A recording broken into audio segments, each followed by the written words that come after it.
अस्सलाम वालेकुम, मेरा नाम डॉक्टर अब्दुल रऊफ़ है। मैं consultant neurologist kidney transplant surgeon हूँ और आईएमसी हॉस्पिटल डीएचए फेज़ 5 में प्रैक्टिस करता हूँ।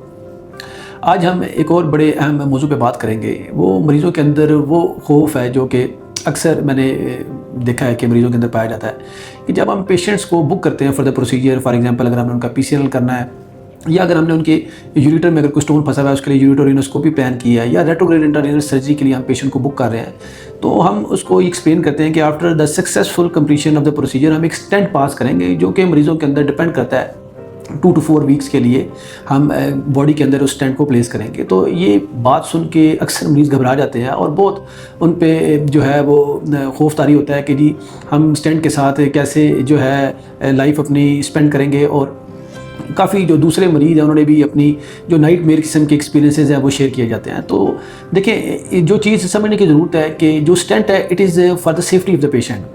आफ्टर द प्रोसीजर जब हम ये सारे एंडोयूरोलॉजिकल प्रोसीजर्स करते हैं तो जो गुर्दे के साथ जो नाली पाई जाती है वो एक डेलिकेट ऑर्गन है, यानी कि उसके अंदर जब आप इंटरवेंशन करेंगे तो उसके अंदर एक सोजिश एडिमा जो है वो क्रिएट होता है और जिसकी वजह से जो उसका ल्यूमन है वो ऑलरेडी बड़ा नैरो होता है, लेस दैन 3 to 4 मिलीमीटर इसका ल्यूमन होता है और जिसमें अगर आप इंटरवेंशन करें तो और नैरोइंग हो सकती है और मरीज़ की जो ड्रेनेज है पोस्ट प्रोसीजर उसके अंदर जो प्रॉब्लम है वो आ सकती है। तो जो स्टेंट प्लेसमेंट है एक्चुअली इस कंडीशन को सबसाइड करने के लिए है।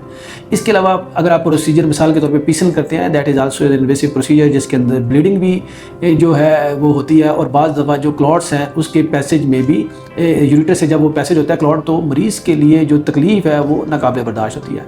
तो अगर ऐसे मरीज़ों को आप स्टेंट पास कर देते हैं तो ये जो पोस्ट प्रोसीजर रिकवरी है it's very easy for the patient. So जो चीज़ मरीज़ों को समझने की ज़रूरत है कि जो स्टेंट है this is for the safety of the patients. मरीज़ों का जो पोस्ट ऑपरेटिव पीरियड है वो अगर आप ये चाहते हैं कि जी बगैर किसी तकलीफ़ के गुजरे तो stent is the best option. इसके अंदर अब काफ़ी जिद्दत आ चुकी है, आप जो स्टेंट का साइज़ है उसको कम कर सकते हैं और सॉफ्ट मटेरियल के स्टेंट्स भी अवेलेबल हैं जिसके ज़रिए जो स्टेंट रिलेटेड जो पेशाब की थोड़ी सी तकलीफ़ होती है उसको आप अवॉइड कर सकते हैं। लिहाजा अगर आपको कोई भी यूरोलॉजिस्ट ये काउंसल करे कि आफ्टर द प्रोसीजर वो एक स्टेंट प्लेस करना चाहता है तो आप इसमें बिल्कुल भी जो है परेशान ना हो, it is for your safety.